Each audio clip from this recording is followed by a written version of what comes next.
मैं डॉक्टर हिमलता काटे, हिंदी विभाग, बाळासाहेब देसाई कॉलेज पाटन। हम देख रहे हैं उपन्यास डार्क हॉर्स। लेखक है नीलोत्पल मृणाल। इसके हमने 14 भाग देख लिए हैं, आज 15वां भाग है और अंक 19वां है, अर्थात 18 अंक इसके हमने देख लिए हैं। 18वें अंक में हमने देखा कि सब छात्र सिविल सेवा की परीक्षा का फॉर्म भरते हैं।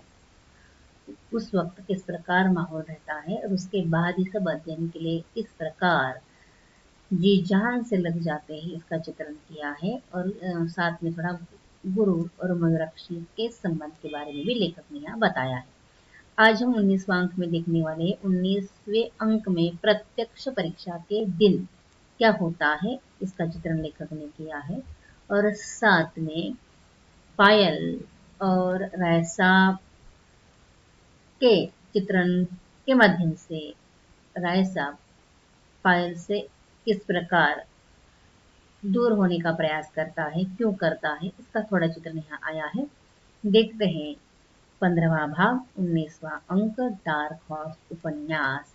परिपाटी के अनुसार 19वें अंक के पात्र संतोष नायक है, मनोहर, गोरेलाल यादव, आयशा, पायल और राय साहब।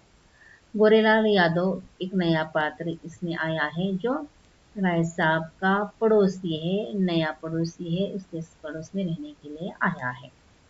देखते हैं 19वें अंक का कथ्य। आज पीटी का एग्जाम का दिवस है, प्राइमरी एग्जाम का दिवस है। बत्रा में रैली का रूप आता है। राय साहब को लगभग सभी रिश्तेदारों ने फोन पर आशीर्वाद दिया। संतोष ने भी पूरे पूजा पाठ के साथ परीक्षा की तैयारी की और निकल पड़ा। परीक्षा हॉल में पहुंचते ही अक्षता छिड़कने लगा। वह अक्षता ले पहले हमने देखा है कि थोड़ा संतोष अंध श्रद्धालु है, पूजा पाठ करता है, विश्वास रखता है भगवान पर, या ऐसे थोड़े अंधश्रद्धा की बातें करता है। अपने साथ अक्षता लेकर गया है, वो छिड़कने लगता है।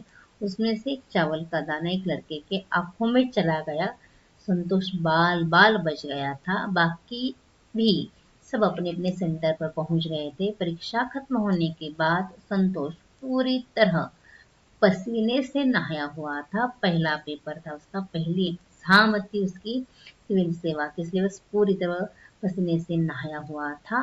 दूसरे दिन सब बत्रा में मिले, उनमें संतोष का स्कोर अच्छा निकल कर आ रहा था। सबसे स्कोर उसका अच्छा था, परंतु यूपीएससी के प्रश्न पत्रों की खासियत यह होती है कि आत्मविश्वास के साथ सही उत्तर नहीं दे पाता कोई भी।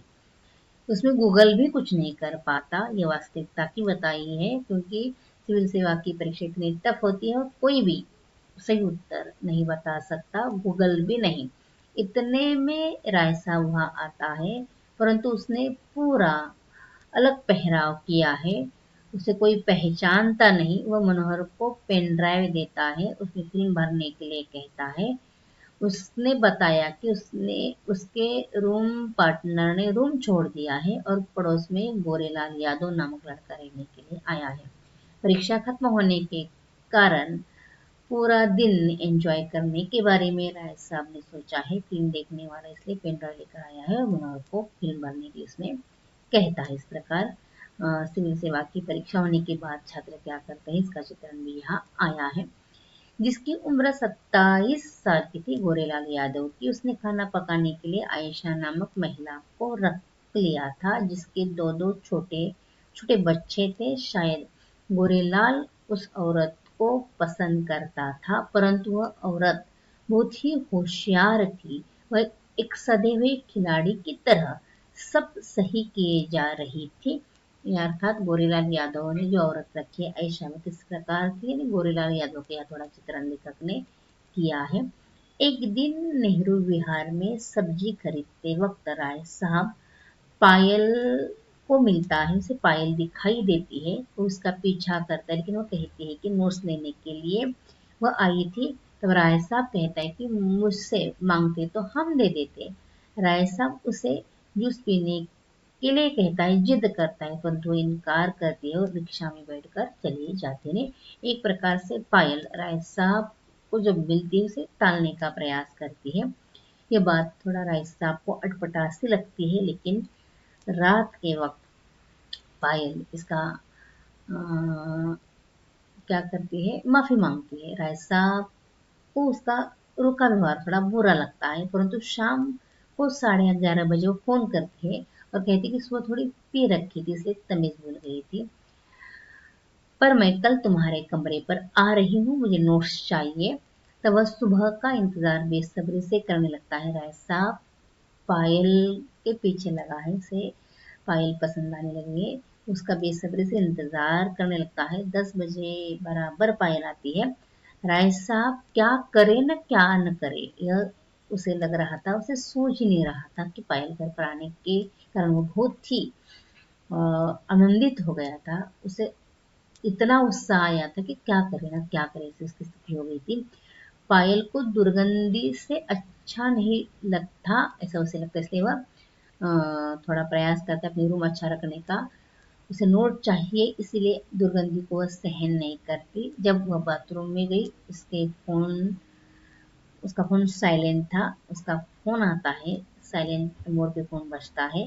राय साहब ने तब देखा कि स्क्रीन पर देखा calling dot dot dot John 3, इस प्रकार नंबर आ रहा था। इसका मतलब राय साहब का नंबर कितना होगा, इसका एहसास राय साहब को होता है। इसीलिए जब राय साहब ने यह देखा, वह अपने विचलित मन को संभालने लगा, अपने विचारों को संभालने लगा। और जब बाथरूम से पायल बाहर आती है तो उसने बहाना करती है, वह बहाना करता है, उसके नोट्स देता है और उसे वहां से जाने के बारे में वह कहता है। वह जाते जाते संपर्क बनाए रखने के लिए कहता है, जितना हो सके वह संपर्क बनाए रखेंगे। इस संदर्भ में लेखक कहते हैं कि वो उसे बहना कहता है, वो उसे बहना कह के पुकारने लगता है। और उसे एहसास होता है कि कॉलिंग जानती, इसका मतलब इसका कितना नंबर होगा, इसलिए थोड़ा संभालता है, अपने विचारों को संभालता है, अपने विचलित हो उठे मन को संभालता है और उसे बहना कहता है, उसे नोट देता है और संपर्क बनाए रखने के लिए कहता है, उसे जाने के लिए कहता है। इस संदर्भ में लिखते हैं कि दिल्ली के मुखर्जी नगर में आए हुए छात्रों का अक्सर ऐसा ही होता है। यहाँ अक्सर कोचिंग में अपने पास बैठी लड़की में लड़का पहले अपनी प्रेमिका को देखता है, फिर दुल्हन देखता है, फिर एक अच्छा दोस्त देखता है और अंत में उसे बहन बनाता है और बहन पर आकर समझौता करता है। वो बहन बनाकर ही सही लड़की से संबंध बनाए रखते हैं, जैसे राय साहब ने पायल के साथ किया था। इस प्रकार परीक्षा के दिन का थोड़ा चित्रण किया है और राय साहब का विचलित हो उठा मन किस प्रकार सवर उठता है और वह पायल को अपनी बहन बना लेता है, इसका चित्रण यहाँ लेखक ने किया है। यहाँ ये अंक समाप्त होता है। आपने ध्यान से सुना, धन्यवाद।